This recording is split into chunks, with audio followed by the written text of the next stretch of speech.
कितना असर डाल पाएगा। ये 75% आरक्षण आया है सामने, हालांकि अभी इसके सामने टेस्ट होना, अभी इसको सुप्रीम कोर्ट और गवर्नर के पास जाएगा, बहुत सारी चीजों से, प्रक्रियाओं से, लेकिन एक नोशनली एक सामने चुनौती तो पेश कर दी गई। आलोचना भी हम लोग करेंगे थोड़ी सी।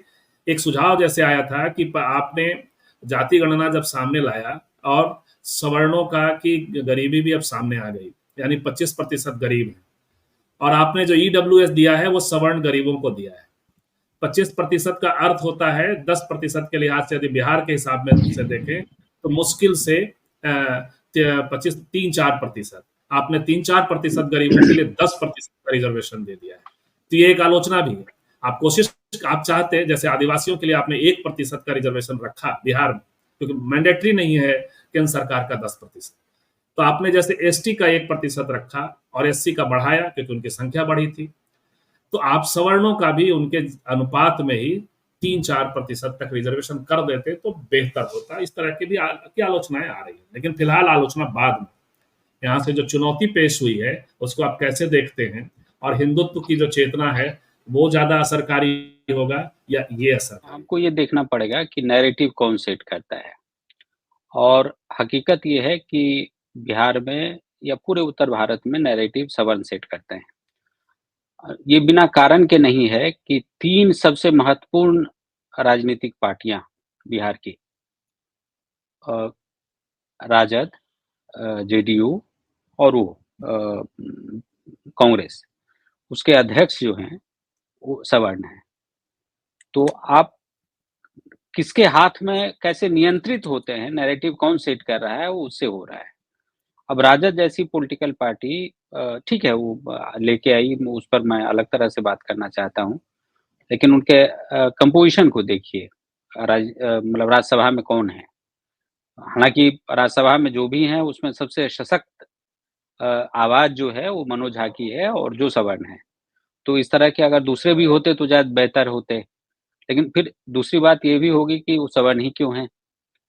दूसरे क्यों नहीं आए? तो ये अलग कहानी है, नैरेटिव कैसे सेट हो रहा है उस पर तय होगा, और कौन सेट कर रहा है इस पर होगा। लेकिन जब आप कह रहे हैं कि 75%, ये अगर इसको किसी भी रूप में नैरेटिव नैरेटिव का एक नमूना तो आपने खुद ही भेजा था हमें, हमने एक दिन चर्चा भी की अपने लाइव में, कि एक अखबार की खबर है, प्रभात खबर की, कि पहले नंबर पे यादव, दूसरे नंबर पे भूमियार और तीसरे नंबर पे ब्राह्मण सरकारी नौकरियों में। सरकारी और नौकरियों में। उसी अखबार ने, चूंकि हरवंश जी उसके अभी जाति उनकी राजपूत है, तो उसमें पीड़ा थी कि राजपूत इतने प्रतिशत, ये हेडिंग था। खैर जितेंद्र जी, हाँ, हाँ, सॉरी तो इंटरप्ट किया। ये ये नैरेटिव और इन पूरे के पूरे सोशल जस्टिस की जो फोर्स है, अ, उनकी ढेर सारी समस्याएँ हैं। मतलब और आप ये समस्याएँ आज से नहीं है, वो कर्पूरी जी के समय से है। इन लोगों को हमेशा लगता रहा कि सत्ता, हम मुख्यमंत्री बन जाएँगे, तो सब कुछ हमारे नियंत्रण में होगा। 33 वर्षों तक इन लोगों की सरकार चली, इस नैरेटिव को वो लोग अपने दिमाग में ही नहीं ला पाए कि नहीं, वो मुख्यमंत्री की कुर्सी जो है, एक सबसे बड़ा औज़ार भले ही हो, लेकिन सब कुछ वहाँ से नियंत्रित नहीं होता है। थिंक टैंक नाम की कोई चीज़ नहीं है उनके पास, नैरेटिव कोई सेट नहीं करता, एक मीडिया हाउस नहीं है, मीडिया में उनके अपने अपने लोग माने वैचारिक लोग नहीं हैं उनके, हर एक चीज़ बीजेपी सेट कर रहा है। तो ये बात इनको समझ में नहीं आ रही। तो देख लीजिएगा कुछ दिनों में ये नैरेटिव जो है, मतलब मैं दलित ओबीसी पॉलिटिक्स के लिए मैं ये बहुत अच्छा समय होगा जब राज्यपाल या इसको कोर्ट रोक दे। क्योंकि इससे ही लोग किसी तरह से अपनी बात को ले जा पाएँगे, कि प्रोटेस्ट दिखा पाएँगे कि केंद्र सरकार, राज्यपाल जो है, केंद्र सरकार के इशारे पर इसको रोक दिया। केंद्र सरकार के इशारे पर इसको कोर्ट ने डिले कर दिया, कोर्ट व्यवधान खड़ा कर रही है। लेकिन अगर ये बहुत आसानी से पास हो जाएगा तो नैरेटिव मुझे नहीं लगता है कि इन लोगों के पक्ष में जाएगा। संघ में जो घबराहट है वो मैं समझ सकता हूँ, क्योंकि संघ मतलब किसी भी रूप में संघ तो ये नहीं चाहता ना कि दलित और ओबीसी एम्पावर्ड हो। संघ तो सवर्ण को एम्पावर्ड देखना चाहता है।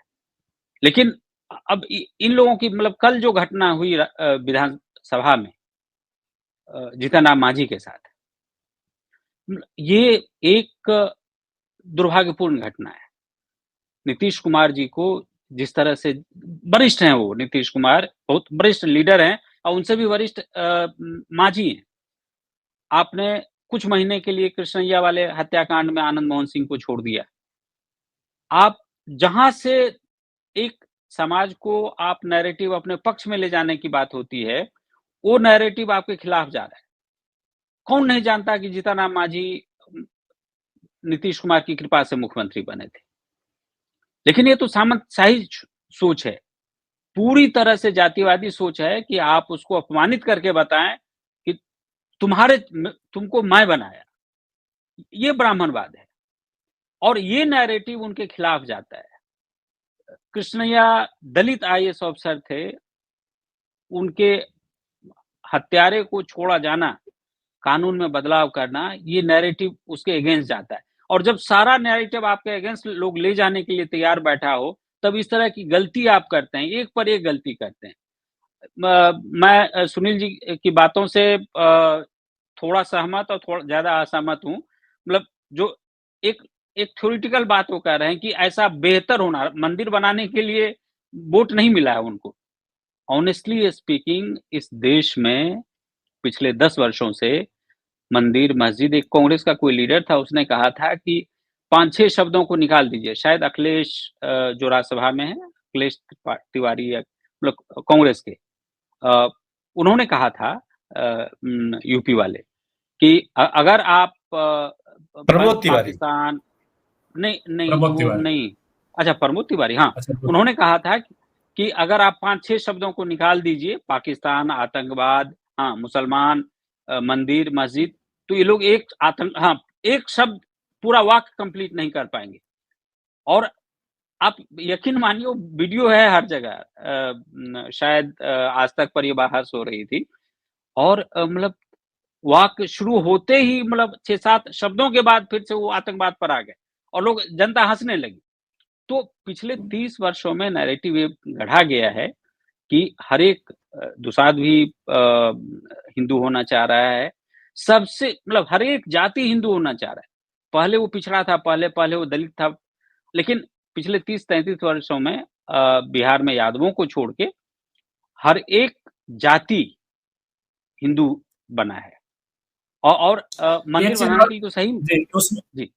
उसमें 2 चीजें जोड़ दें, तब एक फिर आगे बढ़ेंगे धनंजय जी की ओर भी। और पहले आपसे 2 चीजें जोड़ के आपसे समझ लें। एक जोड़ रहा हूं, वो ये है कि कृष्णैया की हत्या के बाद और आप लगातार श्री कृष्ण सिंह की जयंती में, आप हम लोगों की तमाम आलोचनाएं श्री कृष्ण सिंह की रहती है, लेकिन फिर भी आधुनिक बिहार के निर्माताओं में से एक हैं। तो आप श्री कृष्ण सिंह जैसे आत्म नेता का चुनाव नहीं करते हैं जाना, लालू जी वहां जाते हैं, आप चले जाते हैं एक कृष्णैया की हत्या करने वाले आनंद मोहन जी की तरफ, और दूसरी तरफ एक दलित आइकन का अपमान करते हैं। तो ये सब चीजें तो हैं, लेकिन फिर भी जितिन भाई, ये जो बेचैनी है बीजेपी और आरएसएस के बीच में, वो इतना मतलब फॉर ग्रांटेड ले रहे होते कि हिंदुत्व की चेतना उभर आई है, क्योंकि जाति एक प्रसंग है और जाति प्रसंग के जब अधिकार मिलते हैं तो वो पहली आइडेंटिटी है, उसके साथ वोटर जाएगा। क्या आपको ऐसा नहीं लगता? नहीं, इसलिए तो बेचैनी है, लेकिन ये बेचैनी उसको राजस्थान में कहाँ दिख रही है? ये बेचैनी उनको महाराष्ट्र में तो अलग तरह की पॉलिटिक्स है, ये बेचैनी उनको मध्य प्रदेश में कहाँ दिख रही है? क्योंकि ये सोशल जस्टिस की लड़ाई ठीक उसकी तो अस्वस्थी कांग्रेस को भी नहीं दिख रही वहां जी। हाँ, सेम बेचैनी उनको यूपी में क्यों नहीं दिख रही है? क्योंकि यूपी में इस तरह की पॉलिटिक्स मुलायम सिंह ने नहीं की। मायावती ने शुरू में की, मतलब शुरू के 90 के दशक को छोड़ दीजिए, तो मतलब 95 आते-आते मुलायम सिंह जी पूरी तरह से वो सवर्ण वाली राजनीति के साथ ही रहते रहे, उन्हीं को किसी तरह से फोल्ड में लाके और करने के लिए। पूरी तरह से मंडल की राजनीति तो यहाँ बिहार में हुई, लेकिन ये दिक्कत है कि 15 वर्षों के बाद और मतलब लालू जी के पहले कार्यकाल के बाद देखिए वो डाइल्यूट होते चला गया पूरी पॉलिटिक्स। मतलब मंडल वो पिछड़ा ये सब हो रहा था और नीतीश जी तो बीजेपी के साथ ही सरकार चला रहे थे। तो उस तरह की राजनीति नहीं हुई जिस तरह से, मतलब जो इंस्टीट्यूशन बनना चाहिए था। तो इसलिए इस सवाल का मैं एक अलग तरह से मैं हमेशा ही कहता हूँ कि ये जो पिछड़ा पावे 100 में 60 और ये और फिर उसके बाद एम्पावरमेंट का ये तरीका होगा, ऐसे आएगा, ये सब बातें तो शुरू हुई, लेकिन ग्लोबलाइजेशन जब शुरू हुआ, न्यू इकोनॉमिक पॉलिसी जब आई, तो सारी चीजें बदल गई। क्योंकि 90 में हुआ और 91 में सरकार ग्लोबलाइजेशन शुरू हुआ, न्यू इकोनॉमिक पॉलिसी आ गई खुल के। तो मैं इसको इस रूप में कहता हूँ कि जब मतलब तैयारी तो आपकी कुछ और थी, लेकिन जब आप एग्जामिनेशन हॉल में गए तो क्वेश्चन पेपर ही बदल गया था। तो आप देखेंगे कि जिस एजुकेशन इंस्टीट्यूशन पर सबसे ज्यादा काम होना चाहिए था, बिहार में और यूपी में एजुकेशन इंस्टीट्यूशन खत्म हो गए। बिहार में सबसे ज्यादा हॉस्पिटल खत्म हो गए। सबसे ज्यादा दलित पिछड़ों को किस इंस्टीट्यूशन की जरूरत है? एजुकेशन इंस्टीट्यूशन की और हेल्थ की। तो आप किस बात पर लेके लड़ने लगे? मतलब ठीक है, लालू जी ने कुछ यूनिवर्सिटी का बंटवारा किया, नई यूनिवर्सिटी बने। मतलब मुख्य सवाल ये है कि वहां उन यूनिवर्सिटीज में बहालियां कितनी हुई, टीचर्स कितने? बिल्कुल। और कल जीतन राम मांझी जी यही सवाल उठा रहे थे जब वो नाराज हो गए। उन्होंने कहा कि एजुकेशनल इंस्टीट्यूशन में हमारे तो 3-4% लोग ही हैं, 15% रिजर्वेशन है, तो आपको समीक्षा करनी चाहिए, ये बात कर रहे थे। और वो तो इंटरनल जो क्रिटिक हैं, जैसे जितेंद्र भाई भी सामाजिक न्याय के विचारकों में से आते हैं, और जो सवाल कर रहे हैं नेताओं को पसंद नहीं है। जब आप ये जरूर मंडल की मार से बेचैनी तो है संघ, और हैरान परेशान है, जरूर ये है, जरूर मोदी जी भी परेशान है, बार बार अपने को ओबीसी और तमाम तरह के हथकंडे किए जा रहे हैं जितिन भाई।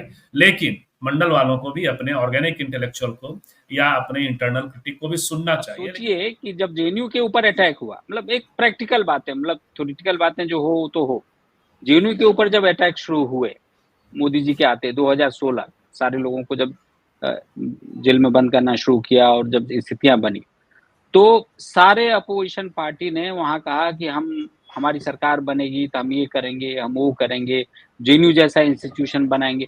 अब बताइए कि 5 साल सरकार पूरे हो गए उनके राजस्थान में अशोक गहलोत के, एक ऐसा कोई इंस्टीट्यूशन बनाया? आप याद करिए उनके तेजस्वी यादव के घोषणा पत्र में, आरजेडी के घोषणा पत्र में ये था कि हम जेएनयू जैसा इंस्टीट्यूशन बनाएंगे। मुख्यमंत्री नहीं बने, वो मुख्यमंत्री तो है ना 1.25 साल से। एक चर्चा हुई लेकिन कि एक जमीन की मैंने उस समय सुना था जब वो बने थे शुरू में गहलोत साहब, अब वो वेरीफाई लेकिन मैं नहीं कर पाया हूं, यदि आप ध्यान दे रहे हो तो सावित्रीबाई फुले के नाम से हर जिले में कॉलेज खोलेंगे, ऐसी कुछ घोषणा भी थी, और शायद एक आध किया था, ऐसा कुछ है क्या जितन भाई? सर, सावित्रीबाई फुले के नाम से कॉलेज खुले कितने हैं? घोषणा तो कर ही देते हैं। वही मैं पूछ रहा हूं। जैसे सावित्रीबाई फुले के नाम से एक यूनिवर्सिटी ही क्यों नहीं बना दी? वो कॉलेज खुलते रहिए, चलिए एक यूनिवर्सिटी हर डिस्ट्रिक्ट में, तो बड़े अच्छी बात है कि कॉलेज खोल दीजिए, लेकिन एक यूनिवर्सिटी बने, एक जेएनयू जैसा अगर 15 सेंटर बना होता तो इस देश का नुकसान तो नहीं होता कम से कम। और मैं चाहता हूं कि मैं भी टैक्स पेयर हूं, हर एक इंसान टैक्स पेयर है, मैं डायरेक्ट और इनडायरेक्ट दोनों टैक्स देता हूं। मैं चाहता हूं कि मेरा दोनों टैक्स जेएनयू जैसे इंस्टीट्यूशन को ही दिए जाएं, प्रधानमंत्री जी के जहाज और कपड़े खरीदने के लिए ना जाएं। मैं अगर कहिए तो शिक्षा के लिए अतिरिक्त कुछ टैक्स लगाना चाहे और जेन्युइनली उसको लागू करना चाहे तो मैं अतिरिक्त टैक्स देने को तैयार हूं। लेकिन मैं कहता हूं कि सामाजिक न्याय की सरकार, जिससे की मार सबसे ज्यादा ये दलित बहुजन फेस कर रहे हैं, शिक्षा। आप सोच लीजिए कि बिहार जैसे जगहों पर एक सेमेस्टर का फी अब 7,000 6,000 हो गया। गरीब लोग कहां से पढ़ेंगे? इतनी महंगाई हुई है, मतलब फ्री एजुकेशन क्यों नहीं कर रहे हैं? नहीं, लेकिन मान लेते हैं सबसे ज्यादा रणनीति के हिसाब से बताइए। बिल्कुल, ये आलोचनाएं हैं सामाजिक न्याय की सरकारों का, लेकिन चलिए मान लिया उनसे गड़बड़ियां हुई। अब तो एक एजेंडा के फॉर्म में देखिए कि जाति जनगणना है, गरीबों की गणना हो चुकी। अब ये कह रहे हैं कि इरादे हमारे साफ हैं, हम अभी आरक्षण बढ़ा रहे हैं, हमें और कुछ करेंगे, हम 94 लाख लोगों को 2 लाख देंगे, हम इंदिरा आवास को दुरुस्त करेंगे, जो पैसा है बढ़ाएंगे, आदि आदि। ये तो बात कर रहे हैं, इसका बात कर रहे हैं से टकराएगा? नहीं, असर तो होगा। ये एक जिस तरह की स्थिति है, आप एक नैरेटिव को छोड़ दीजिए तो ये 5% 8% जो अपर कास्ट है, उसमें कम से कम एक भी मुसलमान बीजेपी के साथ नहीं है, ठीक है, बिहार में। तो कुल मिला के मामला 10% अपर कास्ट का है। तो 10% अपर कास्ट जितना भी उसको नैरेटिव ये करे, जमीन पर जाएगा तो घबराहट होगी उसको, क्योंकि 10% अगर सारे उसको वोट दे रहे हों, और उसमें से मेरा अनुमान है कि कम से कम अपर कास्ट में 2% एनआरबी होगा, नॉन रेजिडेंशियल बिहारी। क्योंकि माइग्रेशन तो मजदूर के बाद जो सबसे बड़ा माइग्रेशन है वो अपर कास्ट का है, जो या तो बेंगलोर में है या मुंबई में है, दिल्ली में है, कहीं भी है, मतलब जो व्हाइट कॉलर जॉब में है वो अपर कास्ट ज्यादा है, तो वो तो माइग्रेट किए होंगे। तो 8% अपर कास्ट है बिहार में अभी रह रहा हुआ, तो 8% या मान लीजिए 10%, तो 10% के साथ वो इन लोगों की जो दोनों की जो हैसियत है जेडीयू और आरजेडी की, वही कम से कम वो 42-43% की होती है, मतलब सॉरी हाँ 42-43% की होती है। तो 10% के बाद तो घबराहट होगी कि ज्यादा इनको जोड़ तोड़ करना पड़ेगा। तो वहां तो बहुत क्लियर है कि घबराहट इसलिए है। और मतलब मेरी जानकारी ये है कि आज भी सेंट्रल लीडरशिप माने अमित शाह और नरेंद्र मोदी चाह रहे हैं कि नीतीश कुमार किसी भी शर्त पर उनके साथ आ जाए, जबकि बिहार का एक भी कोई लीडर नहीं चाह रहा है कि नीतीश कुमार की वापसी हो एनडीए के में। लेकिन अमित शाह और नरेंद्र मोदी दोनों चाह रहे हैं कि नीतीश जी उनके साथ आ जाए। तो कारण यही है कि वो इक्वेशन पूरा बदलता है, नीतीश के आते ही इक्वेशन बदलेगा। और अभी की स्थिति ये हो गई कि नीतीश और आरजेडी के आने से स्थिति ऐसी हो गई कि बीजेपी को सबसे ज्यादा जो इलेक्टोरल पॉलिटिक्स में, एक आप अलग तरह से देखें तो एक्सट्रीम पर बीजेपी हर जगह पहुंची है। 2019 में उसका चक्र पूरा हो गया है, मैक्सिमम सीटें वो जीत चुकी है। तो अब वहां से जो 2 स्टेट में जहां मुझे बीजेपी कमजोर सी दिख रही, मतलब सबसे स्ट्रांग आज भी दिख रही है, वो गुजरात। और दूसरा अगर इन लोगों का जो नहीं मुझे लगता कि हाँ कि उन्होंने, जब मैं कलकत्ता आ रहा था तो एक बीएसपी के किसी बड़े लीडरान से भेंट हुई थी और वो उन्होंने ये हंसते हुए कहा कि ऐसे मतलब जैसे मैं हंस रहा हूं उससे ज्यादा आप हंसेंगे, लेकिन यकीन मानिए हम लोग इंडिया के साथ ही मिलके चुनाव लड़ेंगे अगर ऐसी स्थिति बनी तो मैं भी हंसने लगा। लेकिन खैर अगर ये स्थिति नहीं बनती है तो मुझे लगता है कि गुजरात और यूपी में अभी भी बीजेपी बहुत स्ट्रांग है, अदरवाइज हर जगह नुकसान होना है उसका। अब और बिहार में वो इक्वेशन है, एक सवाल लगातार आप एक सवाल जी, 2 सवाल 2 मिनट में, लेकिन दोनों को एड्रेस करना है। तो मुझे ये बताइए कि सोशल जस्टिस का सबसे बड़ा क्रूसेडर कौन, नीतीश जी, लालू जी, या ये वाला फोर्स? और लोगों का नाम ले सकते हैं, जोड़ सकते हैं, तमिलनाडु तक जा सकते हैं, या राहुल गांधी आजकल चैंपियन की तरह बात कर रहे हैं। दूसरा सवाल, सोशल जस्टिस के भीतर से क्या मुसलमान गायब हो जाएगा? क्या भारत में मुसलमान मराठों की तरह कोई अपना नागरिक आंदोलन कर सकता है? शाहीन बाग आंदोलन का हश्र हम लोगों ने देखा। चूंकि देखिए लालू जी अब वो फोर्स हैं कि सिर्फ सिंबॉलिक रह गए हैं। लालू जी वो मतलब बहुत एक्टिव नहीं है पॉलिटिक्स में इस तरह से, वो सिर्फ आशीर्वचन वाले स्थिति में चले गए हैं, तो एक्टिव पॉलिटिक्स में तो नहीं है। नहीं तो मैं अगर वो एक्टिव में पॉलिटिक्स में होते तो मैं लालू जी को सबसे बड़ा क्रूसेडर मानता, मतलब उत्तर भारत में।